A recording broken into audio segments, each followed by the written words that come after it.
sa atin lahat, mga kababayan. Mukhang matindi talaga yung galit nila sa kay Vice President Sara, pati na rin sa Office of the Vice President. Dahil hindi po sila nagtagumpay. Ngayon sa kanilang impeachment, mukhang gumagawa po sila ngayon ng ibang mga strategiya na gamit ang mga mainstream media para sirain po itong si Vice President Sara. Mga kababayan, yung ating panoorin, ito po ang naging pahayag ng isang media personality. Siguro kilala nyo naman ito, mga kababayan po natin, no? Na inaakusahan ang Office of the Vice President na sila daw po ay binan sa mga press conference at kung ano mang pagtitipon o yung mga pagpapahayag, pag-i-interview kay Vice President Sara. Pero po, mga kababayan natin, hindi po ito verified. Kundi, may nakapag-chismis lang po di umano dito kay Alvin Elchico na yung DCMM po ay nakaban daw sa OBP. Hindi pa ito verified. Pero grabe na po yung pagbabanta niya, yung pagbabanat niya, grabe na po yung kanyang pagbabatikos. At alam niyo, mga kababayan po natin, bilang parte ng mainstream media, hindi dapat sila nagbabalita ng mga unverified report dahil malaki po ang impluwensya nito sa kanilang mga viewers. Di po ba? Okay? So, sila po ay nanumpa, no? Sinasabi nilang patas at hindi sila bias. Ngayon, dito pa lang sa sinasabi niya, nagpapakita po silang bias, no? Wala silang pinagkaiba. Dito po kay isa ring personality ng GMA, no? Ditong si Arnold Flavio. So, wala siyang pinagkaiba. Anyway, no? Panoorin natin kung bakit ganito na lang ang galit nila, bakit ganito na lang katindi yung pagpapalabas ng mga propaganda nila laban po sa ating Vice Presidente. Ito panoorin natin ang kanyang pag-amin. May nakapagsabi kasi sa akin, kung totoo, na hindi daw ina-accredit ng Office of the Vice President ang DZMM. Teka po muna, hindi nyo po pera yun. Paalala lang po sa Diyan pa lang may nakapagsabi pa lang sa kanya. So unverified. Bakit ang dami mo na ngayon sinasabi sa Office of the Vice President? Bakit hindi ka muna humingi ng confirmation sa Office of the Vice President? Dahil sumasagot naman po sila sa mga inquiries at hindi po ugali ng mga Duterte o ng Vice Presidente natin, no? Natanggihan ng anumang mainstream media, no? Kahit bias man ito, hindi po ito binaban ng Office of the Vice President. Kahit alam niya nga na itong radio station nyo, ipagmamayari ni Bonjing Maalala lang po sa Office of the Vice President, ang nagpapatakbo po ng Office of the Vice President ay pera ng taong bayan. Hindi po pera ng Vice Presidente. Tandaan niyo po, hindi sinabi ni VP Sara na pera niya ang ginagastos dyan. Tandaan niyo yan. Public interest po yun. Hindi mo pwedeng iban dahil lang ang pagturing mo ay may bias. Kung may bias sa sinasabi mo, hindi reklamo mo sa pamunuan. Kung may bias yung report, hindi mo ba? Bakit? Dahil part owner si Speaker Romualdez sa DZMM? Ito yung matindi, mga kababayan po natin.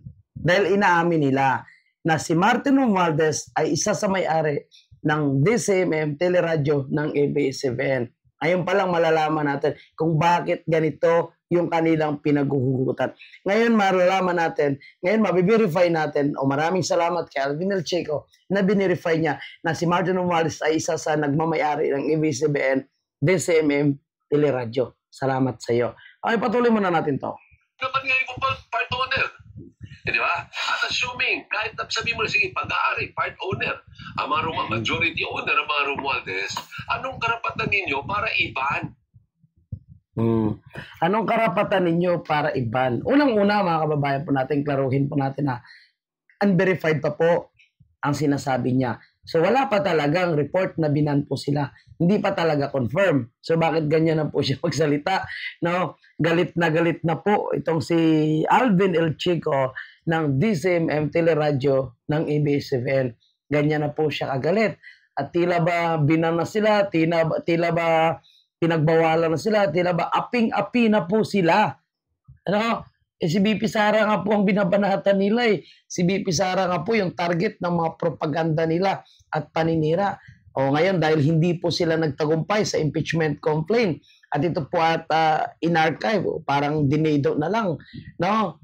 Ngayon, babanat sila sa mga ganitong klaseng pagpapahayag. Tandaan natin, unverified information po yun. So, dapat binirify muna nila bago sila bumanat kay BP Sara. Kasi yung ibang mga viewers nila, yung ibang kababayan natin, hindi nila naintindihan na yung sinasabi niya is unverified pa. Pero, dahil nagkomento na siya, di maniniwala po yung mga viewers nila o yung mga listeners nila na, ay, grabe naman yung OBP. Vice President pa lang, diktador na, pinagbawalan na po yung mainstream media. Diba? Diba ginawa nila yan sa Isiminay? May hindi nila pinakover ng isang suna ni Bongbong Marcos dahil ito nga is naka-align kay Pastor Apollo Quiboloy, hindi daw sumusuporta sa gobyerno. Diba? Yung kay Tatay Digong, hindi rin ginawa ni Tatay Digong kahit alam niya na bias sa mga mainstream media when welcome niya. No? Nakikipagbiruan siya, nakikipagbakbakan siya. Lalo naman si BP Sara. Hindi po gagawin ni BP Sara yan. At sanay si BP Sara sa mga isyong pamumulitika, sa mga bias na pagtatanong. Walang pakialam si BP Sara dyan. Anong pakialam ni BP Sara kung kay Martin Romualdez yan, di ba? Kasi mas gustuhan ni BP Sara yan kasi directly pwede nyo iparating kay Martin Romualdez ang kanyang sasabihin. So ngayon sinabi nila na si Martin Romualdez ang nagmamayari, parang sinasabi nila na bias na sila pagdating po kay Vice President Sara. Dahil ang gusto ni Martin Romualdez ay matanggal si BP Sara at siya lang yung gustong maging presidente. At pagdating ng 2028 election, dahil si Martin Romualdez yung nagmamayari sa kanila, obviously, no, ang babanatan nila ay magiging kaalyado ni Martin Romualdez at panay Martin Romualdez ang kanilang ipopromote. So, ngayon, bakit ganun sila kagalit kay BP Sara, di ba? Dapat verify muna nila. Pero anyway, sabi ko nga mga kababayan, no, ipasalamat din tayo dahil siya mismo ang nag-confirm na talagang si Martin Romualdez ang isa sa nagmamayari sa DCMM Teleradyo na yan. At baka marami pang pagmamayari na radio station itong si Martin Romualdez. Ang yaman ni Martin Romualdez, no? Kaya talaga ito kung si Alvin El Chico, galit na galit, hindi pa naman pala confirm. Kaya sabi ko, wala po silang pinagkaiba sa isang media personality din, mga kababayan po natin, no? Nagalit na galit din kay BP Sara. Ito, basahin ko lang ha. Sabi ni Arnold Clavio, ang pagsunod mo ba sa desisyon ng Korte Suprema ay para sa bayan o dahil ikaw ay pro Duterte? So, kini-question niya ang mga senador. Kaya senador lang naman yung nagsabing sinusunod nila ang desisyon ng Korte Suprema. Huwag naman, bakit hindi mo susundin? Ang Korte Suprema, iyon ang kataas-taasang hukom at the final arbiter. Siya yung nagbibigay ng mga unresolved constitutional issues, no? Siya yung nagde-decision para ma-resolve na. At kaya kung hindi mo re-respetuhin, sino pa yung tatakbuhan ng may mga naghahanap ng final na kasagutan sa mga problema nila, lalo na pag ang constitutional or constitutional issues. Diba? O ngayon, si Arnold Clavio nagtatanong o parang nag-aakusa na rin na sinasabi niya, dahil ikaw ay pro-Duterte. Hindi kasi kailangan na maging pro-Duterte ka, no, o anti-Duterte ka kung ang desisyon ng Supreme Court ang hinihingi na wag nyo nang dinggin yan dahil wala kayong karapatan. Hindi dumaan sa tamang due process, that is unconstitutional, no? And yan po is from the start is invalid na. So wag nyo na dinggin yan dahil wala na yan, no? Unconstitutional yung impeachment na yan. Tapos sasabihin nito si Arnold Clavio, no? Para sa bayan ba o dahil ikaw ay pro Duterte? Sabihin natin siguro, no?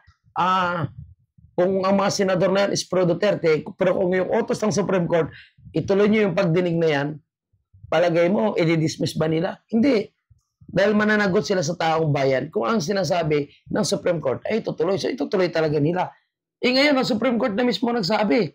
So, antay man dapat o pro Duterte dapat susundin kung anong desisyon ng Supreme Court bilang the final arbiter.